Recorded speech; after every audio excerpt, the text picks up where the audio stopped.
You do not have a sales process in your business and it's costing you money. If you're getting into those weeds, you are in a deep hole. Selling over the phone is going to do two things. It's going to decrease your closing percentage and it's going to decrease the amount of cash that you can collect up front. The client journey does not start at point of sale. The client journey actually starts when they first interact with your business. How do you get your team to sell more things, right? It's probably the golden age question of being a small business owner, where we feel like we're in this trap where we are the only people that can actually sell effectively in our business. And so if you are in that position, or maybe you have a team selling for you and you just want them to see increased closing percentages, increased cash collected on first time sales, then this training that I'm about to show you is going to be for you. And so pumped for you to watch it. As I always say, grab your notepad because we're going to go deep. So what I do have for you though is one request. If you have not already done so, hit that subscribe button. We are going to grow this channel and we're going to grow it with real tactical content, not the fun stuff, not the business information that you can see everywhere scrolling on Instagram, but the stuff that actually makes you more money and improves your business. So if you like that content, if you want more of it, please hit that subscribe button if you have not done so already. And if you are not subscribed, my goal is by the end of this training, you will want to hit that button. So let's get into it. About a decade ago, I opened up my first gym. So this is my first brick and mortar wellness business location. I was pumped, to say the least. And what happened may have been what happened in some of your situations when you open up for the first time, right? The people that already know you, the people that already like you, maybe clients from another business avenue that you were working with before, they come in hot, right? They come through the doors, we get excited, we have the big grand opening, and now we have people walking in. And so that happened for me. It was a great initial pop, but then something interesting happened. We started seeing crickets, right? Until our clients started referring people, which was awesome.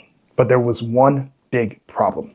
The people that they were to refer would come in, they would do a service, they would rave about it. Some of them would go and leave a 5-star Google review, but this weird thing kept happening where I did not close them. I did not have a true sales process in place. Having someone to come in to try service, give them a great experience, and then let them walk out the door, hoping that they're going to come back with a credit card at a later date, is not a sales process. So whether you may not have a gym, right? You're obviously doing a med spa clinic or whatever it may be, the same concept applies to you. If you do not have a sales process in place, then what's going to happen is you're going to have a leaky bucket on the front end. And so that means that's where you have prospects walking in your door and walking out of your door without giving your business money. And if that is happening consistently, then we have a problem. But the perfect news is that problem can be solved with a really good sales process. The reason why this is so important to have a sales process is because scripting and having just really good natural salespeople is probably not going to save your business, right? It's probably not going to give you the business that you want in the first place. And so at the core of it, right, as a brick and mortar wellness business, you are not going to be hiring 6-figure closers, right? Maybe they can make 6 figures with commissions, but that's not what you're looking for. You're not going to go find someone, poach someone that's, selling technology somewhere that's really, really good at sales, right? Really good at doing a consultation process and bring them in your business consistently. No, you're going to be dealing with people that you have to hire that are local, where you have to be able to give them the process they need to succeed. And the other reason why it's so important is because unless you want to be the business that is associated like a used car salesman, right, where you have to use cheesy tactics, discount offers, pushy things, right, to be able to get them to give you money, that's not going to be good for your business reputation long term. And if you don't have a sales process in place, then what happens is if your team still wants to close, they start to gravitate towards those type of sales tactics. And the way that we can avoid that is that we can sell through process and not necessarily sell through person. And so what I mean by that is that we don't have to lean on the individual strength of your employee to be able to sell high ticket items because of their skill set. And so hopefully this gives you a moment of relief. Hopefully you can breathe, you can relax, because 9 times out of 10 in a brick and mortar wellness business, your employees are not going to be the most gifted salespeople. But we can overcome that by making sure that the process itself that a prospect walks through does the selling for them. And then all they have to do is say the right things, follow that process, And next thing you know, they're closing more packages, which is great for them and great for you and your business as well. So let's get into some different types of sales situations before I walk through kind of the ideal sales process that I see work the best in this type of environment. You have people that do phone sales only. My recommendation is that unless you are coming from that world of selling on the phone, unless you are super skilled, right? You have the scripts dialed in, you've done this with a lot of different repetitions. My recommendation is that you steer away from trying to sell over the phone. Selling over the phone is going to do two things. It's going to decrease your closing percentage, and it's going to decrease the amount of cash that you can collect up front. Someone's probably not giving you $5,000 over the phone. Now, if you are just trying to go high volume medical weight loss, that's what you do, you can get away with phone consults. But again, I still encourage you to not do that unless you have a background in phone sales and you have a savage team that knows how to close and collect card information over the phone, because it is 10 times harder to do than to do it in person, where you have natural trust because they know you're a real business. They know you have a brick and mortar location. They know you're not just gonna leave overnight. So there's a lot more trust associated with that in-person sales environment. So my biggest recommendation is that we do not try and sell over the phone. We get them in person, and that's where we do the selling. The other thing is you may do a tour or not do a tour. Right? If you're a full service med spa, right, you have the space, you have multiple equipments, you have multiple things that you want them to purchase later, then adding a tour to your sales process is really useful. Now, if you're just selling medical weight loss, you only have one core service, then doing a tour isn't going to make much sense because you have nothing to tour itself. Okay, so if you add a tour into this process, really just dictates on what type of business are you, how many services do you have, does a tour make sense for your situation? The next thing and last thing I want to get into before we actually get into the details of the sales process is the two types of sales process that you can have. A diagnostic sales process, or you can have just a straight pitch that you're consistently doing. My favorite is the diagnostic sales process because you will collect more cash up front and you will sell more things. And so the difference between the two is that, let's just say that you only sell medical weight loss. If you only sell medical weight loss, you're probably just gonna have a consistent pitch every single time, right? You probably have an A/B option, which we talk more about in the packaging training. But you have an A/B option where you have a higher ticket option that's longer term. You have a lower ticket, kickstart, get started now type option. It's the same pitch every single time, right? You don't have to change it up. You have multiple service points, then the option I recommend that you go with is what we call a diagnostic sales process. The difference between a diagnostic sales process and that straight pitch is that your diagnostic sales process, we recommend a package options of what we call good, better, best.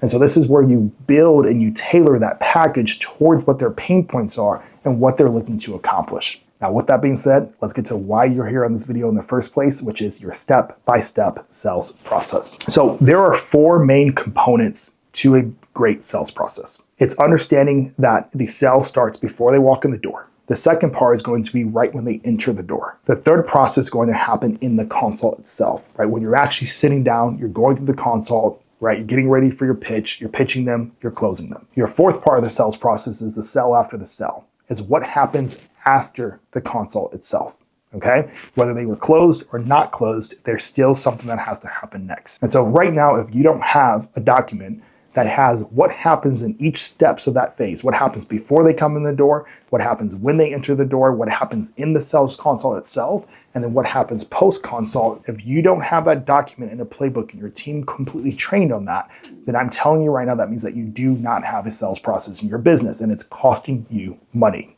Okay, so let's break down these four different phases. Let's talk about before they enter the door. What's really important to understand is that the client journey does not start at point of sale. The client journey actually starts when they first interact with your business. And so if you're running paid marketing, for example, that first interaction, when they see your ad, they see the offer, they see the ad copy, they see the headlines, that is the beginning of your client journey. And so it starts from the marketing. And then from the marketing, right, you get them to give you your information, they give you it, they become a lead. Now we move into lead nurture. And this is still a part of your sales process. Time and time again, I see too many business owners make the mistake of thinking that lead nurture is not important. But I'm telling you right now, if you were to, let's just say that you pull out your phone, maybe you're single, you get to your dating app and you start swiping, right? You're swiping hard. You finally find the match. Does your first impression that you give the person start when you meet at the date that you guys selected? At the coffee shop, at the dinner? Is that when the first interaction actually happens?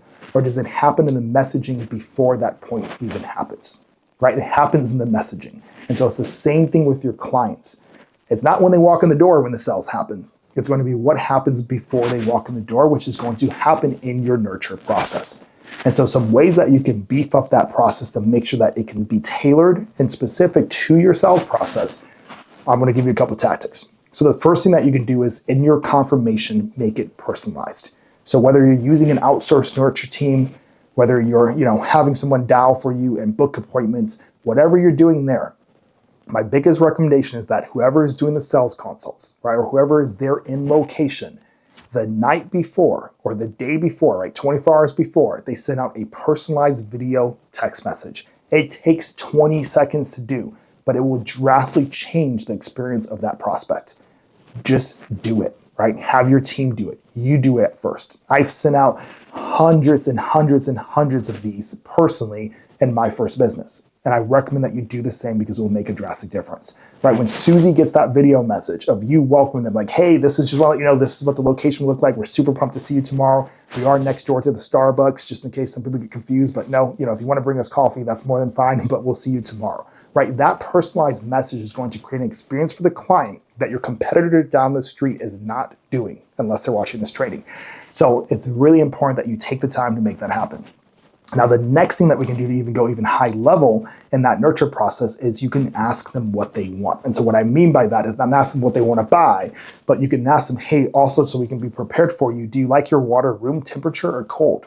Just a simple question like that. And so the business that we have modeled the sales process off of that's doing $150K a month in new business, I love this part that they do. Right? They ask them in the nurture process, would you rather have room temperature or cold water? And then when they get the answer, they document in the notes. So that way the salesperson, when that person walks through the door, they're already prepared with the water that they asked for. And so you tell me, you have Susie that had zero interaction with business A beforehand. She walks in the door. She has spoken to no one beforehand. She has no confirmation. She walks in. The person says, hi, ask them what she's there for. Okay, cool, we'll be right with you. And then you have business B, right? Let's say Sally comes in, and Sally has already had a really cool video that she got sent. She's already spoken to someone. She said what type of water she wants. And when she walks in, they're prepared for her because they're expecting her, right? Because the appointment's confirmed at that time, and they have her water ready to go. Who has a higher likelihood of spending more money? Probably Sally, right? Because she has a better experience.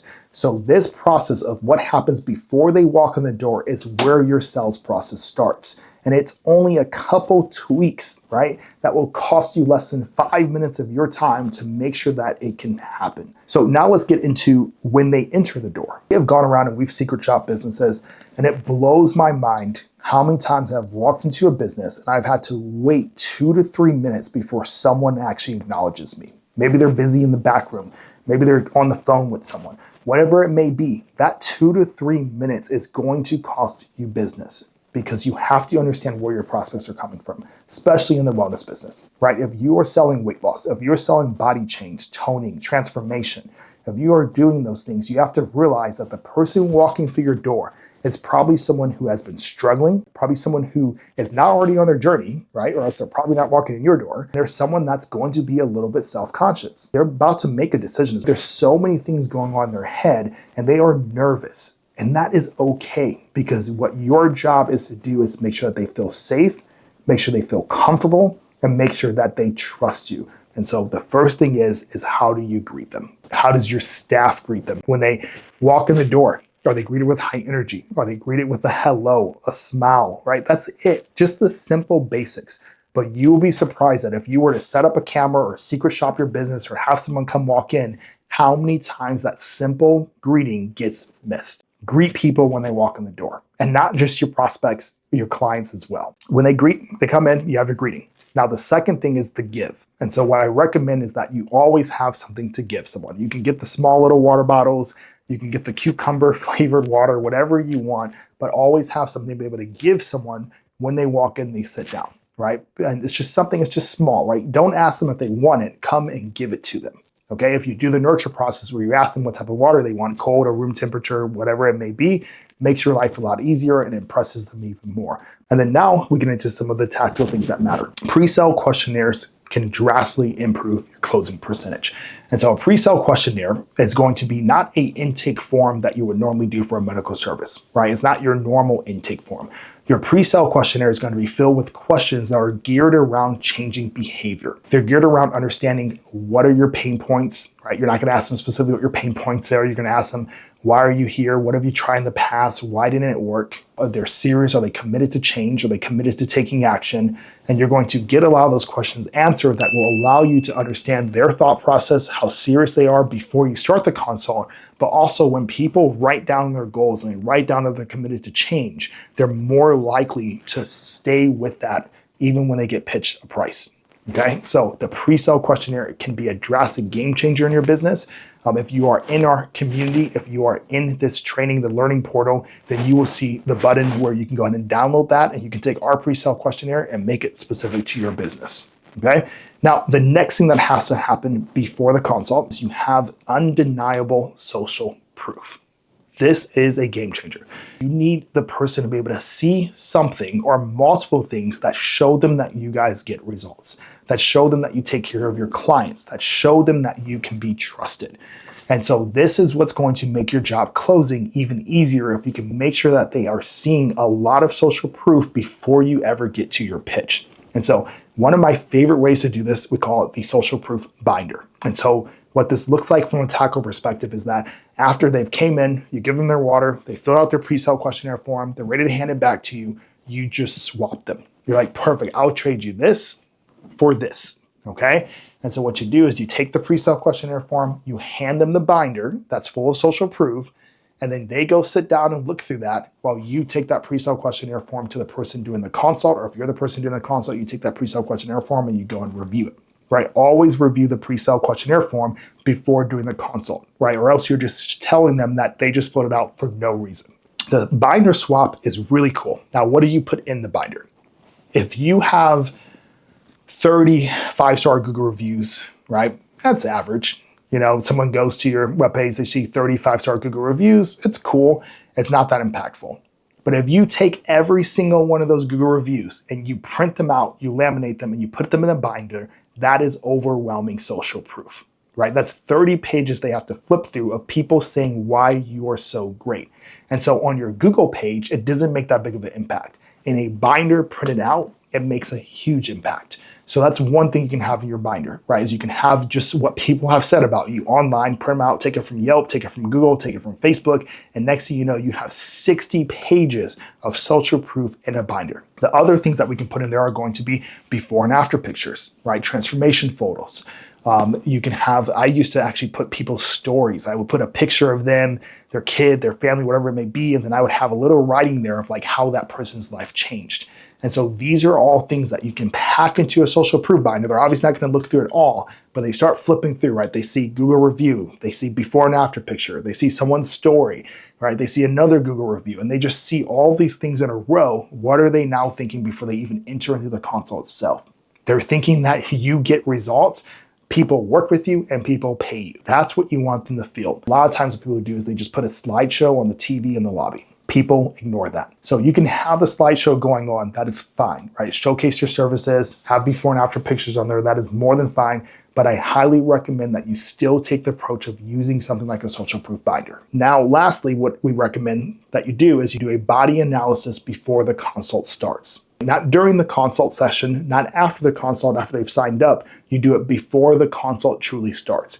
And so think of it just like a doctor's office. Right? You know, you come in, you fill out your intake form, you sit down, the nurse comes and grabs you. What does the nurse do? They get your measurements, they get your weight, they get your blood pressure, your heart rate, all that stuff before you actually see the doctor. And so if you have enough staff to where you can make that process happen, where the front desk person is the one handing the pre-sale questionnaire form, taking it, giving it back to the salesperson doing the consult, and then they can take them through a body analysis, whether you're using an in-body machine, a shape scale, a Fit 3D, it does not matter. But just something that will show them where they are today is super important. Because between the body analysis showing that they are 50 pounds overweight, or they have body fat here, or they're in a high risk category, and your pre-sale questionnaire form that you have from them, you now have all the ammo you need to have a productive consult. Let's do a quick recap. You now have Susie. Susie was scrolling on social media. She saw your ad. right? The marketing made sense. It spoke to her. She clicked on the ad. She scheduled an appointment. She gets a phone call. She gets confirmed. She gets taken care of over the phone for everything. She feels good about that experience. Then the day before, she gets a video text message, right? Confirming her appointment. That's fun. That's lighthearted. That makes her excited about coming in. They ask her in that video, or even over their phone, they ask her what type of water she wants. So Susie's already pretty committed. Then she walks through the door. And the moment she walks in the door, she is greeted like she has never been greeted before in any small business that she's been to. She's greeted with high energy. She can tell the person cares. They have a great smile, right? All those things are there in her greeting. So she's already feeling good. Then she gets handed the water that she asked for at the temperature that she wanted. And so she's like, oh, wow, this is pretty neat. These guys are high maintenance. They must be expensive. Then she fills out a pre-sale questionnaire form, asks her about her goals, challenges in the past, if she's serious to commit. And she fills that out. She hands it back. She gets the binder. She starts looking through this binder. She sees a testimonial. She sees someone that's kind of just like her. She's their before picture, sees her after picture. She's like, oh my God, that's amazing. She sees a review. She's like, wow, you guys really take care of your people. She gets called. She's like, cool, we're ready to do your consult. She goes through. She does her measurements. A little uncomfortable, right? She's not excited about it because no one likes to get their weight taken, right? No one likes to be told how fat they are, but she knows it's necessary. And it kind of hits home a little bit for her, reminds her of why she's there in the first place. And so all of this has just happened in a process. What do you think the likelihood of now closing that person is for your team? It's a lot higher. And now the beautiful part about that process is, where was the scripting? Where was the special words that the person had to remember? They were not there because it's a process, right? This is where you do not need great A-player salespeople in your business to be able to consistently close if you have that process in place. Now let's get into the hand-to-hand combat of the sales consult. Now I'm going to give you a simple 4 parts to a sell that is easy for you to remember, easy for your staff to remember. And so the first part of a consult is what we call the intro, right? It's not the introduction of you introducing yourself.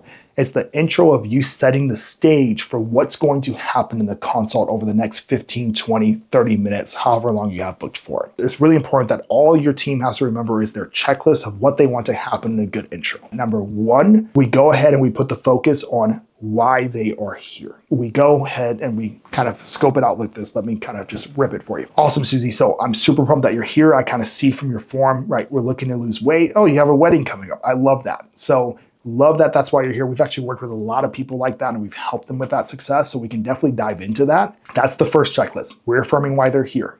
Now, the second part of it is going to be to set the stage for what's going to happen in the consult itself. By continuing on with that role playing, yes, we've had a lot of people that we've helped with that. I'm super pumped for that. But Susie, I just want you to know, before we even dive into getting your results and helping with that, I just want to understand your situation a little bit more so I can figure out what's going to be the best thing that we can help you with. Okay?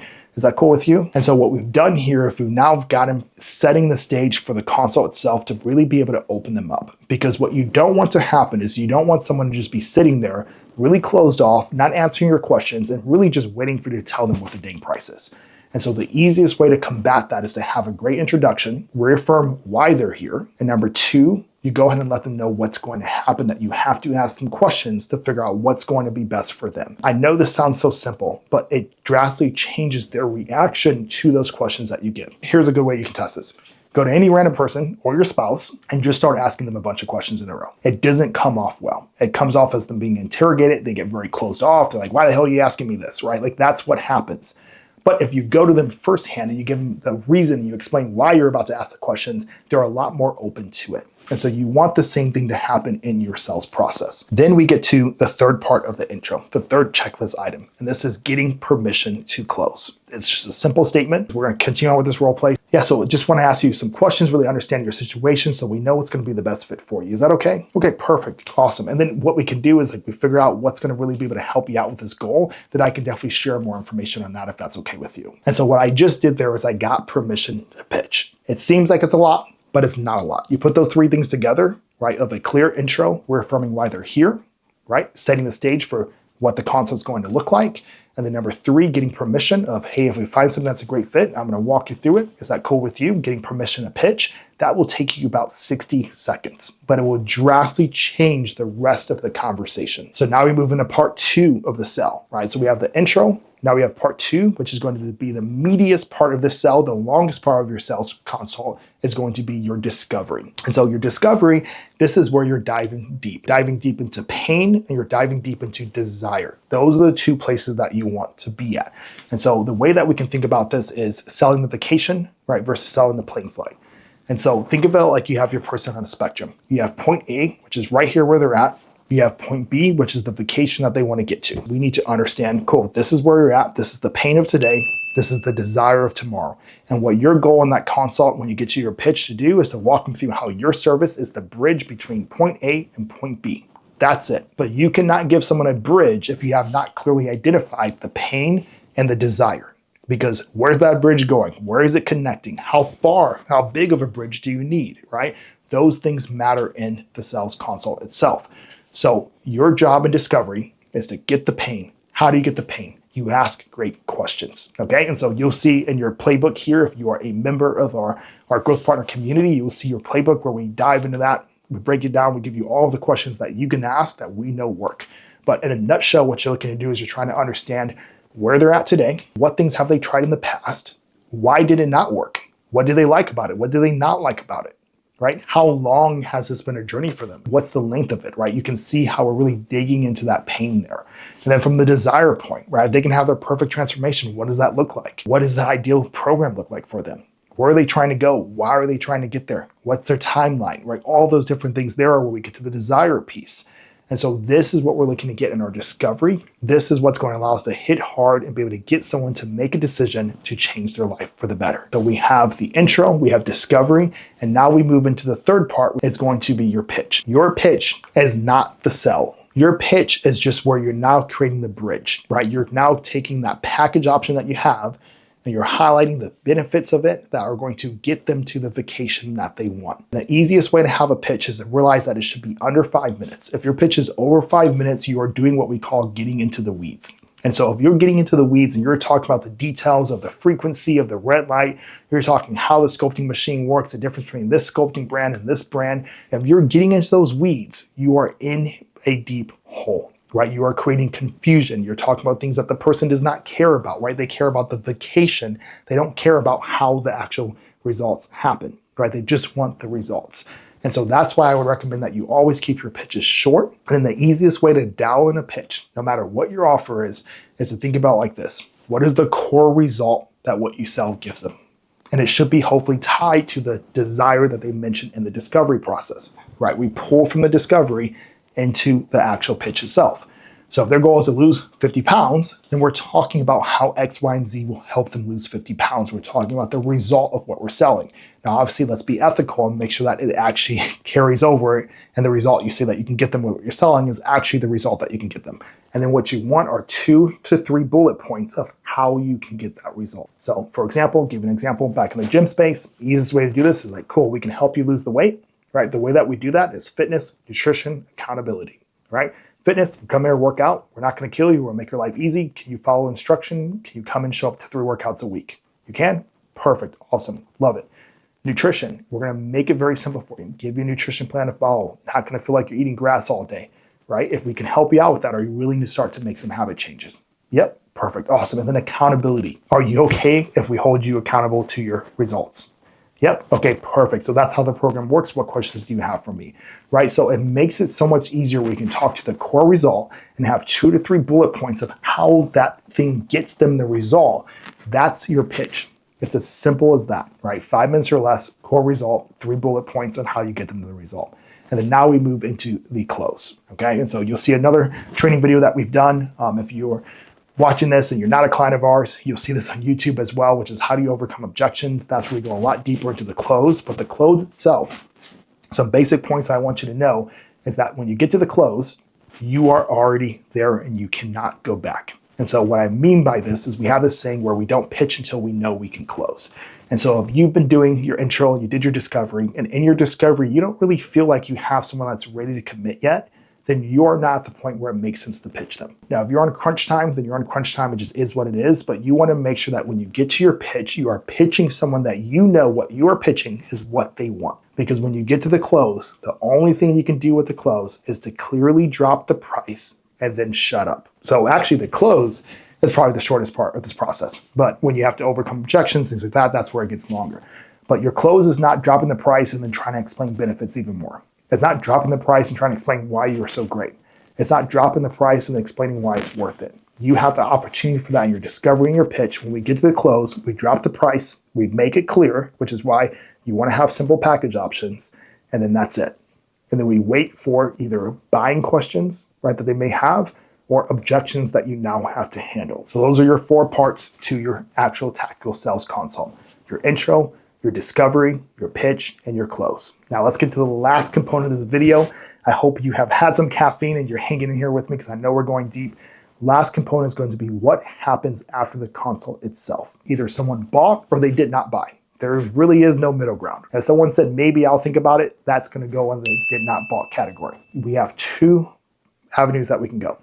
First avenue, if they bought, then what you're doing now post-consult is you're doing what we're called the sell after the sell. Make sure that you have a very clear process that a client can walk through post-purchase. The simplest way to do this is to make sure that after someone signs up with you, you clearly define the expectations and the next steps. There's a concept called BAM-FAM. It's book a meeting from a meeting. And so we recommend that if, for example, they have to come back for their first time session, you book that there on the spot. The second thing is if someone signs up with you and they buy a package, highly recommend that you do some type of swag bag, goodie bag, something that they can take home with them that reaffirms their decision that they just made the right decision to spend money with you. Because especially if you're doing consults where they have to come back for their first time service, which should be how you should be doing it from a scalability standpoint, then you want to send them home with something. And so we have a video here that walks through some examples of what you can put in a bag that you send people home with. But really what you want to make sure that it has a roadmap, right? It tells them, hey, this is what you just bought. This is how it's going to be used. This is how it's going to get you success. And then whatever goodies you can throw in there, right? Maybe that's a step tracker. Maybe it's a scale, right? Not a weigh-in scale, but a food scale, right? Something that they can take home with them that helps them out. If you take our advice in the packaging training, you add in meal plans, nutrition, recipes, things that we give you anyways, you can package that, you can print that stuff out, have it in a binder, and they can go home with that as well. But you want them going home with clear expectations, the next meeting booked, and something that can make them excited to come home and tell their husband why they just dropped $5,000 at your med spa.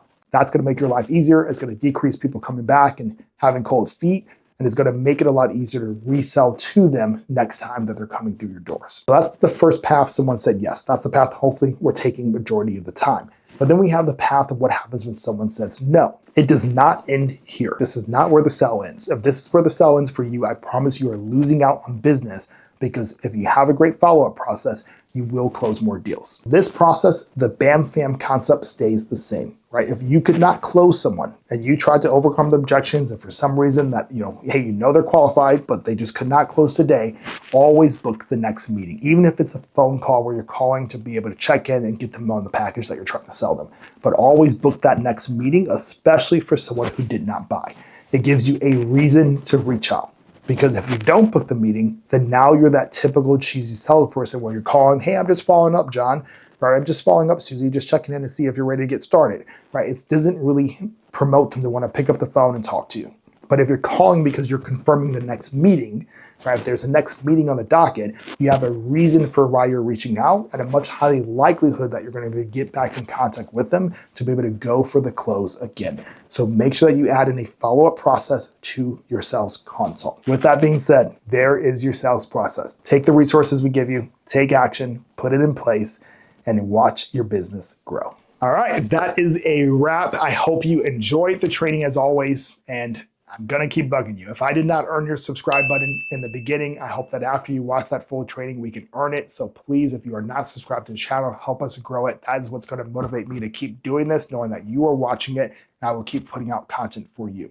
Now, specifically, if you own a med spa, a wellness business, you have a clinic, and you have some things that you want some specific help with, maybe it's something in your packaging, maybe it's your sales, and whatever it may be, maybe it's leadership or your team, whatever that may be, drop that in the comments. My team will be looking at that, and we'll start to make training specifically based off of what we see most of the time in the comments. So until the next time, see you later.